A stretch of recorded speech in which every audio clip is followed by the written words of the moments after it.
Hi, I'm Bill Carmody, and I'm the Marketing Whisperer, and I am thrilled to have one of my favorite people on the planet, Tim Sanders, who is a world-renowned international keynote speaker and the author of his latest book, Dealstorming. Welcome, Tim. How are you? Good to be with you, Bill. I'm doing great, bro. So before we begin, I just have to say one thing. Tim, you are directly responsible for my amazing public speaking career because when I saw you the very first time give your keynote speech, I was enamored. I was raptured. I literally picked up a fork to have a bite because it was a lunch session. I was going to have a bite of chicken, and I think I listened for an hour without moving my hand from my mouth and never actually took that bite of chicken because you were just that good. Oh, thank you for saying that. I'm going to refer to that now to the chicken factor. I'm going to ask myself, if my audience was about to take a bite of chicken, would they actually take the bite of chicken, or can I keep them that long on the fork, so to speak? That's awesome. Hanging on the fork. I love it. Thank you so much. So I got to tell you, I loved Love is a Killer app. I love you've had many great books, many successful publications that I've really enjoyed. This is one of my favorites. The thing I love about Dealstorming and why I put it at the top is because I think it sort of breaks down a lot of the sort of areas that I think people don't truly understand. In the sense that, I look at salespeople as, a lot of these folks are like, hey, we're sort of warrior of one, right? I got to go out there and put my flak jacket on. I got to go get the deals done. And I can't tell you how often I see that. And what you've done is you've turned this whole thing on its head by saying, no, it's the collaboration. It's bringing people in who are going to service the account at the time of the deal that really makes the difference. Let's kick that off there. Let's talk about deal storming because I think it's a powerful concept. The idea you just put forward is so important, and that is the days of the lone wolf selling to one or two addressable decision makers belly to belly, where the lone wolf gets to have the big reveal. Those days are like over. Yeah. Today, we're selling to networks. We're selling to committees. We're selling to very loosely stitched together teams of decision makers and end users and influencers and gatekeepers. And to quote one of my favorite generals, Stanley McChrystal, in his book, Team of Teams, it takes a network to defeat a network. And I think that's the premise behind deal storming.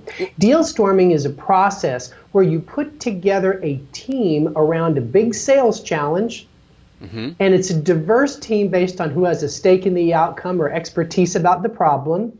And this team collaborates and shares work to solve the sales challenge. And it is like brainstorming, except the ground rules are different, the structure is different, but the concept is the same. And that's harnessing the power of group intelligence to improve our level of perspective, make us faster at solving every problem in sales and marketing. I had an amazing opportunity to speak with one of the heads of sales for LinkedIn, and obviously they're focused very much on social selling. And I couldn't help, as I'm reading your book, thinking, while LinkedIn may be an amazing platform for social selling, your book is the how-to guide. Basically, step by step, how do you actually do social selling effectively? And I think that's really, It's not just having the tools of the LinkedIn platform where you can see who you could actually sell to, but how do you connect your teams, and how do you make sure your teams are talking to the teams of the prospects you're trying to get after?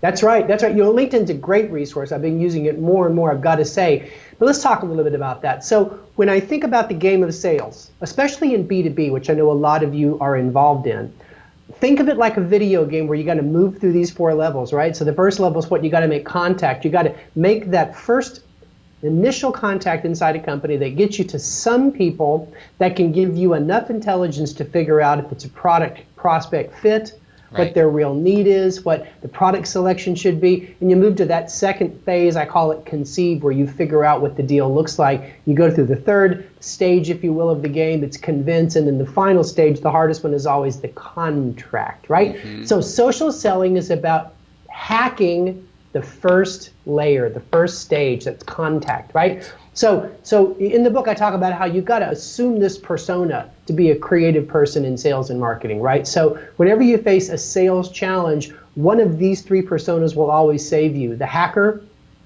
the chef, and the artist. Right. So the hacker takes an unexpected approach that is often not thought about before. It's a blue ocean, if you will, and they make contact where others fail. That's what social selling did.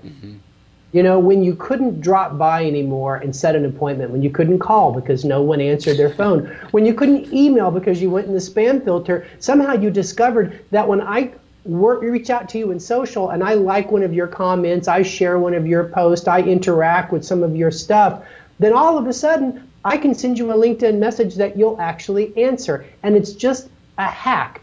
Right. And it's a good one. And it's been really helping us think differently about prospecting, but it has a shelf life. And that's another important part of Dealstorming is that the shelf life for every one of our sales and marketing tactics is getting shorter. People have heard it all before. Their access to the World Wide Web allows them to do their own research. So they find out almost everything that we're about to tell them that relates to their problem or our set of solutions or what's really going on in the market. So we've got to be faster and more innovative at bringing new approaches to the market. So I tell a lot of people now in sales and marketing, if you're living on social selling, you better either figure out 3.0 or what comes next, because there's going to be a saturation point when the user knows they're being socially sold, and that's when it's going to go in the same pile as do not call and spam and everything else. Well, and I think that's what's happening right now is people are starting to spend more time on LinkedIn. They're starting to get more and more people to request that, hey, can we connect? And when you start like, I don't know you, and suddenly that sort of gets outside of the trusted network, those hacks are going to be less and less effective. But I think, the one I'll mention is that, where most social selling takes place is this interaction. So maybe you buy Sales Navigator and you build this core list of prospects, and you kind of troll them, so to speak, but in a positive way. Sure. And you kind of look at all their comments and you kind of start off soft. You like something, you share something, maybe you comment, but it's positive and it adds to. What if LinkedIn changed their system so that you could only do that if they've already connected with you? What would that do to social selling? What if you first had to make a connection before you could engage with their content? People say, well, that would never happen. Really? Talk to me about those e-commerce companies that went out of business because Google made one change to page rank. Same thing's going to happen. So my point about social, it's great idea. It's a moving target, though. Right. It's always a moving target. That's why genius is a team sport, and we've got to get back into the room and think innovatively to stay one step ahead of game. Well, so one of the things that I was particularly attracted to in your book was really talking about sort of who are the people that have to service the deal after the deal is done, and the idea of pulling them into the process. Because I think this is one of the areas where the typical salesperson who is trying to do it in isolation, they're thinking about what are my numbers, how can I close, how can I get to that next deal, and these larger deal opportunities you're just not going to close in that way. And so the idea is bringing in that genius, if you will, earlier in the process and say, okay, what do we need to know about security, what do we need to know about finance, what do we need to know about the process, legal, all those different pieces. Help us think that through before we go into the room so we can make sure that we're making our pitch, we're buttoned up. So here's the philosophy. Collaboration should be your first response, not your last resort. I go into these companies I consult to, and they say, well, our sales team talks to the engineer. I go talk to the engineer, and I show them the 4 levels, of the game. Yes. And I say, which level are you being brought in at? And they always point to the top, like we were about to go to contract. They'd already said yes. There was this customization piece they'd promised, and they needed to bring me in to decode how that would actually look. And of course, I can't do it. Right. But and you get that. Plus, it's already been sold in, so good luck. So we got to figure it out. They're bringing them in at the last resort. So the way I think about it is when you bring in people who are impacted by not only the sale but the sales process, what you promised. Yes. If you bring them in early when it's a sales challenge instead of late when it's a delivery crisis, they're going to be a whole lot more engaged, a lot more innovative, a lot more cooperative. And guess what? They're going to feel a little bit of ownership of the deal. There's a story I tell in the book about Mark Schmitz. He was at Ariba, and now he's at SAP Cloud. And he said that when they would get stuck on certain deals where they would know there's a pricing issue, or maybe there's an issue on payment that affects revenue recognition, et cetera, and he'd know that somewhere along the way there's going to be a finance-related issue, he brings them in immediately, like right after content and discovery, right? So we know, okay, there's going to be a finance issue, and it's early stage. He says if you bring in finance to look at those issues early, if you bring operations and delivery to look at these things early, he says you can turn the police into the pep squad. Okay. because what you have to understand is that in most organizations, sales is everybody's internal customer. You know what I mean? It's sort of like everybody is a shared service to sales who funnels the money up to the C-suite. And that's just the way everybody treats everybody in those shared services organizations. So when sales reaches out proactively, I'll use this example, to marketing. They reach out to marketing and they say, we need your marketing genius because we're having a really hard time in a positioning situation against a specific competitor or set of competitors. I've got a client right now that's dealing with that. And the first thing I asked them is, well, have you gone and talked to marketing? And there was like, no, that's not really how it works here, right? It's like, marketing reaches out to us and gets some specs, and they deliver programs and collateral to us, and then we let them know if it's good. I said, no. You need to bring them in not to create something for you, but to partner with you on solving a problem, and it changes everything. In the book, I talk about how MHI Global did research on what they call the world-class sales organization. This is an organization that outperforms their rivals by an average of 20% across key metrics like closing ratio and market coverage and things like that. And when MHI Global looked into what they all had in common, guess what, Bill? It wasn't quality of product. It wasn't strength of leadership. A lot of those companies had almost a revolving door, really, compared to like a GE. The only thing those companies all had in common that were at the top is there was a conscious habit of sales and marketing to collaborate over strategic deals or crisis accounts. And not only did they win, but they won in the right way. It set a tone and it changed the culture of those organizations. So all of a sudden, product began to reach out to sales, which never happened before. Service started to talk directly to finance and operations, and it reduced their repeat service effect. In other words, collaboration spread through all their companies. Their delivery got better. Their renewals got better. And it wasn't just because they closed more. It's because they were able to create more value through this group genius.